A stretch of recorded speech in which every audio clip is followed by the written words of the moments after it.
ఈరోజు మనం AP endowment exam prepare అవుతున్న వాళ్ళ కోసం దీపావళి పండుగ త్వరలో ఉంది కాబట్టి దాని గురించి కొన్ని తెలుసుకుంటే కొన్ని బిట్లు కవర్ అవుతాయనే ఉద్దేశంతో దాని గురించి చెప్పుకుంటున్నాం. దీపావళి అంటే ముఖ్యమైన పండుగలు, హిందువులకు ప్రధానమైన పండుగలు రెండైతే అవి దసరా, దీపావళి. అందులో దీపావళి ఒక ప్రధానమైనది. ఇది నరకాసురుడనే రాక్షసుడిని సంహరించిన మరుసటి రోజు జరుపుకుంటున్నారు అని చెప్పి పురాణాలు చెబుతున్నాయి. రామాయణంలో శ్రీరాముడు రావణాసురుని సంహరించి అయోధ్యకు తిరిగి వచ్చిన సందర్భంలో జరుపుకుంటున్నారని కూడా చెప్పుకుంటున్నారు. దీన్ని చీకటిని పారద్రోలుతూ వెలుగులు తెచ్చే పండుగగా, విజయానికి ప్రతీకగా చెప్పుకుంటారు. ప్రతి సంవత్సరం ఆశ్వయుజ మాసం అమావాస్య రోజున జరుపుకుంటారు.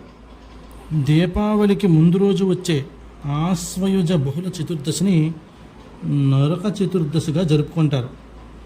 దీపావళి పండుగ శరదృతువులో వస్తుంది.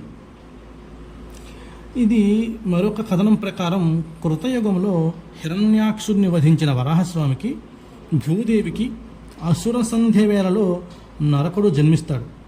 అతడు లోకంటకుడుగా మారుతాడు. నరకుడు తల్లి చేతిలోనే మరణించేలా వరం పొందింది భూదేవి. మహావిష్ణువు ద్వాపర యుగంలో శ్రీకృష్ణుడిగా అవతరించి భూదేవి సత్యభామగా జన్మిస్తుంది. ఆ రకంగా నరకాసుడిని సత్యభామ సంహరించింది. ఆ రోజునే నరక చతుర్దశి అని జరుపుకుంటున్నారు.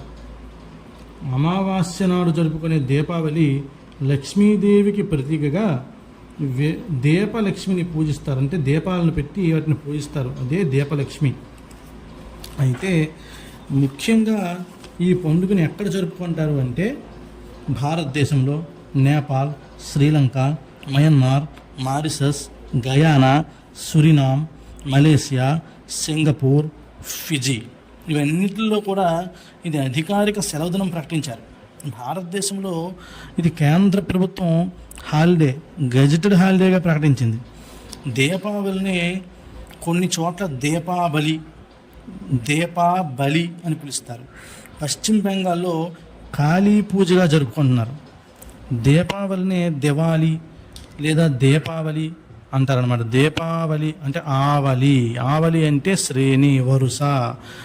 అయితే ఈ దీపావళి పండుగని మనం ముందుగానే చెప్పుకున్నట్టుగా మొత్తం 5 రోజుల పండుగగా జరుపుకుంటారు. ఈ 5 రోజుల పండుగలో మొదటి రోజు ధన్తేరాస్ అనేది కార్తీక మాసములో చీకటి పక్షం యొక్క 13వ రోజున ధన్వంతరి ఆయుర్వేదంతో మానవ జాతి కోసం సముద్రం నుండి బయటకు వస్తారు.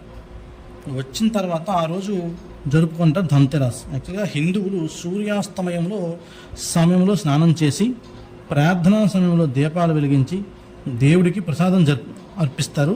దీపావళి మొదటి రోజు అదే ధన్తెరస్. దీపావళి 2వ రోజును నరక చతుర్దశి అంటారు. అంటే శ్రీకృష్ణుడు నరకాసురుడిని సంహరించిన రోజు సత్యభామతో కలిసి.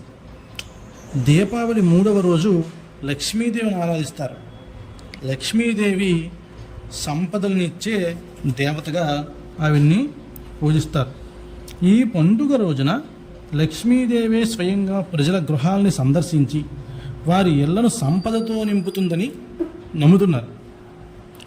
అంతే. ఎందుకు ఇది చెప్పానంటే ఏ పండుగ రోజున లక్ష్మీదేవి స్వయంగా ప్రజల గృహాలను సందర్శించి వారి ఇళ్లను సంపదతో నింపుతుందని భావిస్తారు అంటే దీపావళి 3వ రోజున. దీపావళి 4వ రోజు గోవర్ధన పూజ చేస్తారు. అంటే శ్రీకృష్ణుడు 1000 సంవత్సరాల క్రితం ఇంద్రుడిని ఓడించాడు.